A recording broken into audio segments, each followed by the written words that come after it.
Здраво, сега јас ќе ви зборувам за книгата Црвеното столче од серијалот Магично дрво.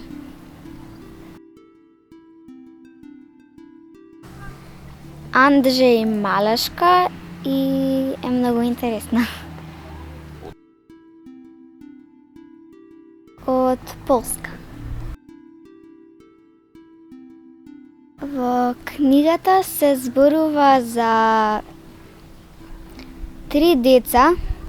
Тие се Кико, Теодора, нагалена вика Теодорче и Филип. Тие се скоро главните ликови во книгата и поминуваат низ многу авантури во обид да ги вратат родителите кои заминале со брод да свират и нив ги оставила на година кај нивната злобна тетка. Тие фотографии се од филмот што е направен според книгата. Па не, сега изгледа ќе го гледам ако татко ми го сними.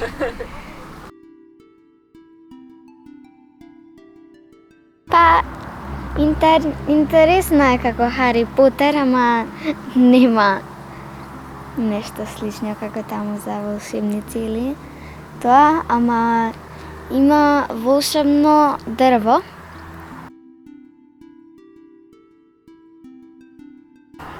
Кога никој не знаел дека е волшебно дрвото, имало една бура и многу страшна била таа и го погодила дрвото и се распаднало на парчиња. И од тие парчиња луѓето направиле предмети во кои останало парче магија од дрвото. И се случуваат чудни работи. Ако додека седиш на некоја столче, еве стол во оваа книга има на столче црвено. Тоа е еден од предметите што го направиле луѓето од дрвото. И ако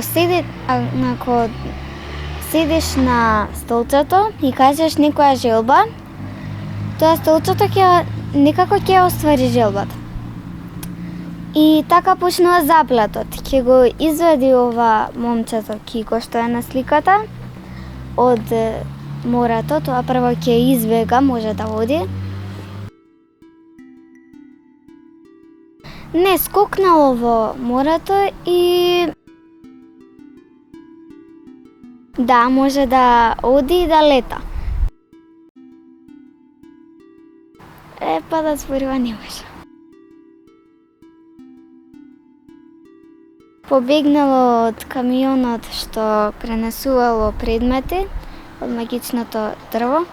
Мислам, обични предмети биле, ама таму се нашло и црвеното столче.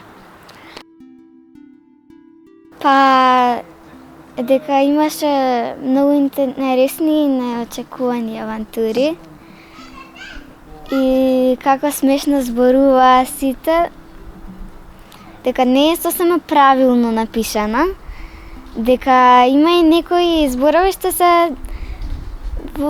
се кажуваат во секојдневно време и затоа е поинтересна. Кико има 9 години, Теодорче има 11, а Филип има 12. Сега, Кико е малку поглавен лик, со него почнува книгата. Значи, тие се на почетокот на таа бурата, која го скршила дрвото. Мене ми беше тој Кико најинтересен и најдобри идеи имаше, малку ми изгледаше попаметен од братот и сестрата. Теодорче е некако плашлива, а Филип прво не се однесува толку добро, ама потоа е многу сериозен. Тие Кико, Теодора и Филип се браќа и сестри. ама многу често се карат. Многу се сакат. Лоша во книгата е тетката. Тетката се викаше нешто на М, ама сега не се сеќавам како се викаше. Ама е многу лоша. И сака се да ја биде црно-бело, се да биде тивко и сака да ги убеди родителите да не ги сакаат толку многу децата. Тоа не пишува. Не се знае. Едноставно си била лоша. Па имаше многу смешни делчиња. Имаше едно смешно име што им го кажуваше тетката на тие децата. Ги викаше мрсулкавци. Тоа ни беше особено смешно. А исто така, кога треба да го испробаат столчето за да ги вратат родителите назад, да се вратат од бродот, Кико не можеше да се воздржи и седна на столчето на ноќта и побара млеко. Ама наместо да каже сакам чаша млеко, рече сакам малку млеко. И наместо да му дојде чаша млеко, се појави крава. И прво тој требаше да ја молзи, ама не знаеше како да ја молзи. И тоа беше особено смешно, дека мислиш дека ќе му донесе чаша, крава му се појавува.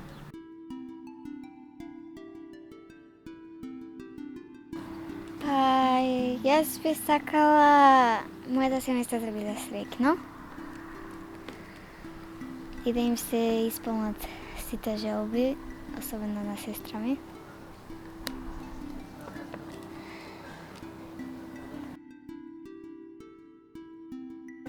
Сет за цртање.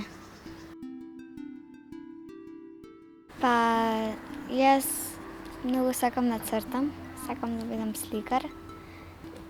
И сега особено се зафатив да цртам и сакам да добијам сет за цртање.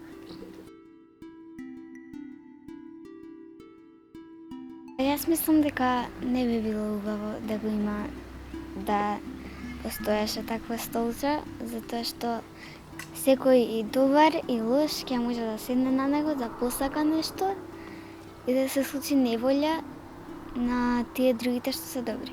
Како тетката што седна на столчето, посака нешто лошо и се оствари тоа и стана цела неволја. А исто така, да ви кажам нешто, столчето, магијата може да ја направи само докаде што твоите очи гледаат. Например, не може само да кажат сакаме нашите родители да се вратат кај нас, туку требаше да дојдат кај нив, да ги погледнат и да им го кажат тоа. Како еднаш кога кажаа да заврне дожд и таму каде што не гледаа, не врнеше. Па, би можела да ви го прочитам тоа на почетокот. Во 2000 година над долината на реката Варта поминала страшна бура. Траела без пауза 3 дена и 3 ноќи. Преплашените животни се криеле во најдлабоките дупки. Малите деца ги пикале главите под парниците за да не ги слушаат гласните грмеши. Во многу куќи изгаснало светлото, а покривите ги однела виулица. Третиот ден удрил гром во джиновски стар даб кој растел на ридот. Дрвото распукало и паднало на земја. Се стресле сите куќи во долината, а бурата веднаш престанала. Тоа не бил обичен даб. Тоа било магично дрво. Имало во себе огромна волшебна моќ, но тогаш никој не знаел за тоа. Луѓето го однеле во пилана и го исекле на штици. Од дрвото се направиле на стотици неразлични предмети, а во секој предмет останало делче волшебна моќ. Во обичните работи се скрила сила каква што на дотогаш светот не видел.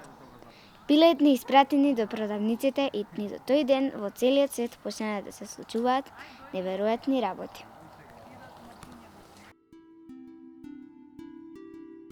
Да пазите што посакувате, да ни пишете на нашата адреса која е вашата најголема желба која сакате на црвеното столче да ви остави. И сега, чао!